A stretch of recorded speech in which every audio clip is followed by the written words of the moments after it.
Hi hello ಸ್ನೇಹಿತರೆ, ಎಲ್ಲರೂ ಹೇಗಿದ್ದೀರಿ? ತುಂಬ ಸೂಪರ್ ಆಗಿದ್ದೀರಿ ಅಂದ್ಕೊಂಡಿದ್ದೀನಿ. ಸ್ನೇಹಿತರೆ, ಈ ಗೃಹ ಜ್ಯೋತಿಗೆ ನಾವು ಯಾವ ರೀತಿ ಮರುಪರಿಶೀಲನಾ ಅರ್ಜಿಯನ್ನು ಸಲ್ಲಿಸೋದು ಹೇಗೆ?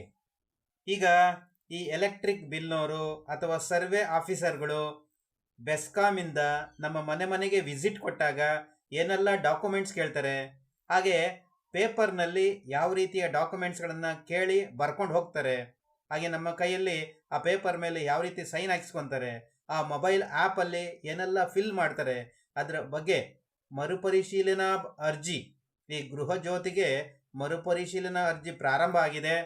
ಆದರೆ ಒಂದು 30% ಇಂದ 35% ಮಾತ್ರ ಇದು ಕೆಲಸ ಆಗ್ತಾ ಇದೆ, ಸ್ವಲ್ಪ ವಿಳಂಬ ಆಗ್ತಾ ಇದೆ. ಆದರೆ ಈ ಗೃಹ ಜ್ಯೋತಿ ಅಪ್ಲಿಕೇಶನ್ ಹಾಕೋದ್ರಲ್ಲಿ ಕೆಲವರಿಗೆ ಗೊಂದಲ ಆಗ್ತಾ ಇದೆ. ಹಾಗಾದರೆ ಈ ಮನೆ ಮನೆಗೆ ಬಂದಂಥವರು ಈ ಗೃಹ ಜ್ಯೋತಿಗೆ ಸಂಬಂಧಪಟ್ಟ ಡಾಕ್ಯುಮೆಂಟ್ಸ್ ಎಲ್ಲ ಏನು ಕೇಳ್ಬೋದು ಅವರು ಸರ್ವೆ ಅಧಿಕಾರಿಗಳು, ಅದರ ಬಗ್ಗೆ ತಿಳಿತಾ ಹೋಗೋಣ. ಸ್ನೇಹಿತರೆ, ನೀವೇನಾದ್ರು ಫಸ್ಟ್ ಟೈಮ್ ನಮ್ಮ ವಿಡಿಯೋ ಚಾನಲ್ ನೋಡ್ತೀರಿ, ಎಲ್ಲರೂ ಸಬ್ಸ್ಕ್ರೈಬ್ ಮಾಡ್ಕೊಳ್ಳಿ, ಲೈಕ್ ಮಾಡಿ, ಕಮೆಂಟ್ ಮಾಡಿ. ಸ್ನೇಹಿತರೆ, ಏನೆಲ್ಲ ಡಾಕ್ಯುಮೆಂಟ್ಸ್ ಬೇಕಾಗುತ್ತೆ? ನಮಗೆ ವೋಟರ್ ID ಬೇಕಾಗುತ್ತೆ, ರೇಷನ್ ಕಾರ್ಡ್ ಬೇಕಾಗುತ್ತೆ, ಆಧಾರ್ ಕಾರ್ಡ್ ಬೇಕಾಗುತ್ತೆ, ಕ್ಯಾಸ್ಟ್ ಸರ್ಟಿಫಿಕೇಟ್ ಬೇಕಾಗುತ್ತೆ, ಪಾನ್ ಕಾರ್ಡ್, ಯಾರೆಲ್ಲ ಟ್ಯಾಕ್ಸ್ ಕಟ್ತಾ ಇದ್ದಾರೋ ಅವ್ರದ್ದು PAN card number, PAN card xerox ಕಾಪಿನೂ ಬೇಕಾಗ್ತದೆ. ಸರ್, ಇಷ್ಟೆಲ್ಲ ಡಾಕ್ಯುಮೆಂಟ್ಸ್ಗಳನ್ನು ಹೇಳಿದಾಯ್ತು ನಾನು. ಈಗ ಸರ್ವೆ ಆಫೀಸರ್ ಮನೆಗೆ ಬಂದಾಗ ಆ ಮೊಬೈಲ್ ಆ್ಯಪಲ್ಲಿ ಏನೆಲ್ಲ ಫಿಲ್ ಮಾಡ್ತಾರೆ? ಸ್ನೇಹಿತರೆ, ಮೊದಲಿಗೆ ಸರ್ವೆ ಅಧಿಕಾರಿಗಳು ಆ ಮೊಬೈಲ್ ಆ್ಯಪನ್ನು ಓಪನ್ ಮಾಡಿ ಏನು ಮಾಡ್ತಾರೆ? ಫಸ್ಟು ನಿಮ್ಮ ಮೊಬೈಲ್ ಆ್ಯಪ್ನಲ್ಲಿ ಕರೆಂಟ್ ID ನಂಬರ್, ಆ ಎಲೆಕ್ಟ್ರಿಕ್ ಬಿಲ್ನಲ್ಲಿ ಒಂದು ID ನಂಬರ್ ಇರುತ್ತೆ, RR ನಂಬರ್ ಅಂತ ಕರಿತೀವಲ್ಲ, ಆ ID ನಂಬರನ್ನು ಎಂಟ್ರಿ ಮಾಡಿ ವೆರಿಫಿಕೇಷನ್ ಮಾಡ್ತಾರೆ. ನಂತರ ಈ ನಿಮ್ಮ ಆಧಾರ್ ನಂಬರನ್ನು ತೆಗೆದುಕೊಂಡು KYC ಅದನ್ನು ಸಹ ಎಂಟ್ರಿಯನ್ನು ಮಾಡಿ ಕನ್ಫರ್ಮ್ ಮಾಡ್ತಾರೆ. ನಂತರ ರೇಷನ್ ಕಾರ್ಡನ್ನು ಕೇಳ್ತಾರೆ, ಅದು APL ಕಾರ್ಡ ಅಥವಾ BPL ಕಾರ್ಡ, ಅದನ್ನು ಸಹ ಕೇಳಿ ಎಂಟ್ರಿ ಮಾಡ್ತಾರೆ. ಯಾವುದು ಇಲ್ಲ ಅಂದರೆ ಯಾವುದು ಇಲ್ಲ ಅಂತ ಬರ್ಕೊತಾರೆ. ನಂತರ ಬಹಳ ಮುಖ್ಯವಾದದ್ದು ವೋಟರ್ ID, ಆ ವೋಟರ್ IDಯ ಒಂದು ಎಪಿಕ್ ನಂಬರನ್ನು ಸಹ ಬರ್ಕೊತಾರೆ, ಅಲ್ಲಿ ಎಂಟ್ರಿಯನ್ನು ಮಾಡ್ತಾರೆ. ಇದೆಲ್ಲ ಮೊಬೈಲ್ ಆ್ಯಪಲ್ಲಿ ಮಾಡುವಂಥ ಕೆಲಸಗಳು. ನಂತರ ವೋಟರ್ ID ಏನು, ಇದು ಬಹಳ ಇಂಪಾರ್ಟೆಂಟು. ಹಾಗೆ ಕರ್ನಾಟಕದ ಮುಖ್ಯಮಂತ್ರಿಗಳು ಸಹ ಹೇಳ್ತಾ ಇದ್ರು, ಇವರು ಕರ್ನಾಟಕದ ಮತದಾರರೇ, ಕರ್ನಾಟಕ ಮತದಾರರಾದರೆ ಮಾತ್ರ ನಾನು ಈ ಒಂದು ಗೃಹ ಜ್ಯೋತಿಯ ಒಂದು ಅವಕಾಶ ಸದ್ಬಳಕೆಯನ್ನು ಮಾಡ್ಕೊಳ್ಳಿಕ್ಕೆ ಅವಕಾಶ ಕೊಡ್ತೀನಿ, ಬೇರೆ ರಾಜ್ಯದವರಿಗೆ ಅವಕಾಶ ಕೊಡೋದು ಬೇಡ ಅಂತಲೇ ಹೇಳ್ತಾ ಇದ್ರು. ಆದ್ದರಿಂದ ವೋಟರ್ IDಯನ್ನು ಫ್ರಂಟು ಮತ್ತು ಬ್ಯಾಕ್ ಎರಡೂ ಸಹ ಫೋಟೋವನ್ನು ತೆಗೆದುಕೊಳ್ತಾರೆ. ಮತ್ತು ನೀವು ಯಾವ ಜಾತಿಗೆ ಸೇರಿದವರು, ಯಾವ ವರ್ಗಕ್ಕೆ ಸೇರಿದವರು ಅನ್ನೋದ್ರ ಬಗ್ಗೆನೂ ವಿಚಾರಣೆಯನ್ನು ಮಾಡ್ತಾರೆ, ಅದನ್ನು ಸಹ ಎಂಟ್ರಿಯನ್ನು ಮಾಡ್ತಾರೆ. ನಂತರ ಇನ್ನೊಂದು, ನಿಮ್ಮ ಫೋಟೋ ಅದನ್ನು ಸಹ ತೆಗೆದುಕೊಂಡು ಮೊಬೈಲ್ ಮೂಲಕ ಅದನ್ನು ಸಹ ನಿಮ್ಮ ಫೋಟೋವನ್ನು ಸಹ ಅಪ್ಲೋಡ್ ಮಾಡ್ತಾರೆ.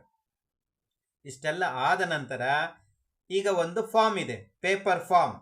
ಆ ಪೇಪರ್ ಫಾರ್ಮನ್ನು ತೆಗೆದುಕೊಂತಾರೆ, ಏನೆಲ್ಲ ಭರ್ತಿ ಮಾಡ್ತಾರೆ ಅದರೊಳಗಡೆ ನಿಮಗೆ ಆ ಫಾರ್ಮ್ ಎಲ್ಲ ಸಿಕ್ಕಿರಬೇಕು, ನೋಡಿರ್ತೀರ. ಹಾಗಾದರೆ ಹೀಗೆ ಹೇಳ್ತಾ ಹೋಗೋಣ. ಪೇಪರ್ ಮೇಲೆ ಮೊದಲನೇದಾಗಿ ಸರಬರಾಜು ಮಾಡ್ತಾ ಇದ್ದಂತಹ ಕಂಪನಿಯ ಹೆಸರು, ಬೆಸ್ಕಾಮ, ಜಸ್ಕಾಮ ಏನಂತ ಅದನ್ನು ಸಹ ಚೆಕ್ ಮಾಡಿ ಅಲ್ಲಿ ಬರೀತಾರೆ. ನಂತರ ಎರಡನೇದಾಗಿ ವಿದ್ಯುತ್ ಬಿಲ್ಲಿನ ಖಾತೆಯ ಸಂಖ್ಯೆ, ಆ ಎಲೆಕ್ಟ್ರಿಕ್ ಬಿಲ್ನ RR ನಂಬರ್ ಇರುತ್ತಲ್ಲ ಅದರ ನಂಬರನ್ನು ಬರೀತಾರೆ, ಎರಡನೇದು. ಮೂರನೇದು ಫಲಾನುಭವಿಯ ಆಧಾರ್ ನಂಬರ್, ಅದನ್ನು ಎಂಟ್ರಿ ಮಾಡ್ತಾರೆ. ನಾಲ್ಕನೇದು ಆಧಾರ್ ಕಾರ್ಡಲ್ಲಿ ಇರುವಂತೆ ಫಲಾನುಭವಿಯ ಹೆಸರನ್ನು ಬರ್ಕೊತಾರೆ.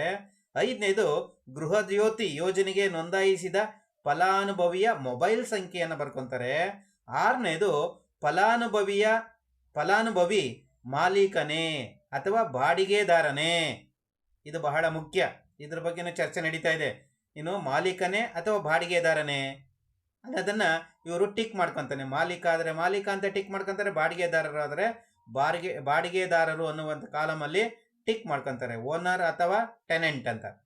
ನೆಕ್ಸ್ಟು ಏಳನೇದಾಗಿ ಫಲಾನುಭವಿಯ ಪಡಿತರ ಚೀಟಿ, ಯಾರ್ದು ಪಡಿತರ ಚೀಟಿ, ರೇಷನ್ ಕಾರ್ಡ್ ಇದೆ, ಅದು BPL ಕಾರ್ಡ್ ಇದೆಯಾ, APL ಕಾರ್ಡ್ ಇದೆಯಾ, ಯಾವುದು ಇಲ್ವಾ, ಇದನ್ನು ನೋಡಿ ಆ ಕಾರ್ಡ್ನಲ್ಲಿರುವಂತಹ ನಂಬರನ್ನು ಬರ್ಕೊತಾರೆ ಸ್ನೇಹಿತರೆ.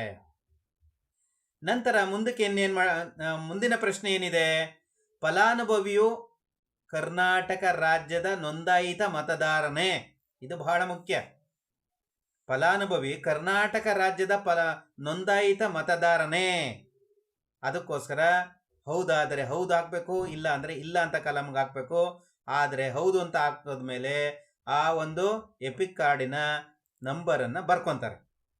ಫಲಾನುಭವಿ ಯಾವ ವರ್ಗಕ್ಕೆ ಸೇರಿದ್ದಾನೆ, SC-ನ, ST-ನ, OBC-ನ, ಅಲ್ಪಸಂಖ್ಯಾತರ ಅಥವಾ ಇತರನ, ಈ ಒಂದು ಕಾಲಮ್ ಕೊಟ್ಟಿದ್ದಾರೆ, ಅಲ್ಲಿ ಟಿಕ್ ಮಾಡ್ಕಾಕಂತಾರೆ.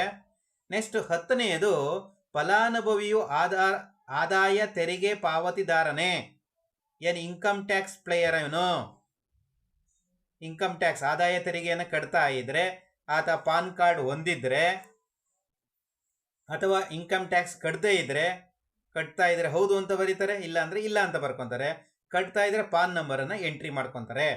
11ನೇದು ಫಲಾನುಭವಿಯ ವೃತ್ತಿಗಳು ತುಂಬ ಇದ್ದಾವೆ.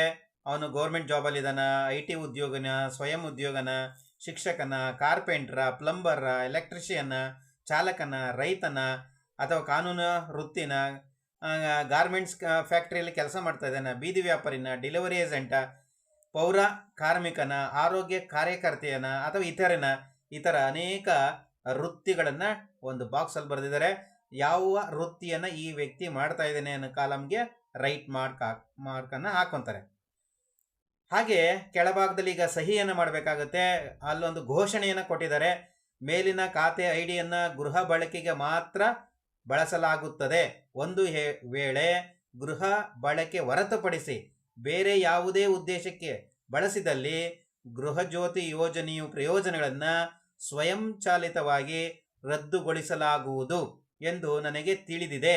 ನಾನು ಈಗಾಗಲೇ ಪಡೆದಿರುವ ಪ್ರಯೋಜನಗಳನ್ನು ಬಡ್ಡಿಯೊಂದಿಗೆ ಮರುಪಾವತಿಸಲು ಸಿದ್ಧನಿದ್ದೇನೆ. ನಾನು ಮೇಲೆ ಒದಗಿಸಿದ ಎಲ್ಲ ವಿವರಗಳು ನನಗೆ ತಿಳಿದಿರುವಂತೆ ಸರಿಯಾಗಿದೆ ಎಂದು ಈ ಮೂಲಕ ದೃಢೀಕರಿಸುತ್ತೇನೆ ಅಂತ ನೀವು ಫಲಾನುಭವಿಯ ಸಹಿಯನ್ನು ಮಾಡಬೇಕಾಗುತ್ತೆ. ನಂತರ ಸಮೀಕ್ಷೆಗೆ ಯಾರು ನಿಮ್ಮ ಮನೆಗೆ ಸಮೀಕ್ಷೆ ಬಂದಿದ್ದಾರೋ ಅವರು ಸಹ ಸಹಿಯನ್ನು ಮಾಡಿ ಇದನ್ನು ಅಪ್ಲೋಡ್ ಮಾಡ್ತಾರೆ. ಈ ಫಾರ್ಮನ್ನು ನಿಮ್ಮ ಕೈಲಿ ಸೈನ್ ಹಾಕಿಸ್ಕೊಂಡು ತೆಗೆದುಕೊಂಡು ಹೋಗಿ ಅಪ್ಲೋಡ್ ಮಾಡ್ತಾರೆ. ಸ್ನೇಹಿತರೆ, ಇಷ್ಟು ನಮ್ಮ ಗೃಹಜ್ಯೋತಿ ಮರುಪರಿಶೀಲನಾ ಅರ್ಜಿಯನ್ನು ಹಾಕುವಂಥ ಬಗೆ. ಸ್ನೇಹಿತರೆ, ಇದಾಗಿತ್ತು ಈ ಒಂದು ಎಪಿಸೋಡಲ್ಲಿ. ಇದರ ಬಗ್ಗೆ ನಿಮ್ಗೆ ಏನಿಸ್ತಾ ಇದೆ? ಗೃಹಜ್ಯೋತಿಯ ಮರುಪರಿಶೀಲನಾ ಅರ್ಜಿಯನ್ನು ನೀವು ಸಲ್ಲಿಸಿದ್ದೀರಾ ಅಥವಾ ಸಲ್ಲಿಸಿಲ್ವೇ? ದಯವಿಟ್ಟು ಕಮೆಂಟ್ ಮಾಡಿ. ವಿಡಿಯೋ ನೋಡ್ತಾ ಇರೋರು ಎಲ್ಲರೂ ನಮ್ಮ ಹೊಸ ಚಾನೆಲನ್ನು ಸಬ್ಸ್ಕ್ರೈಬ್ ಮಾಡ್ಕೊಳ್ಳಿ, ಲೈಕ್ ಮಾಡಿ. ಮುಂದಿನ ಎಪಿಸೋಡಲ್ಲಿ ಮತ್ತೆ ಭೇಟಿಯಾಗೋಣ. ಎಲ್ಲರಿಗೂ ಧನ್ಯವಾದ. Thank you so much.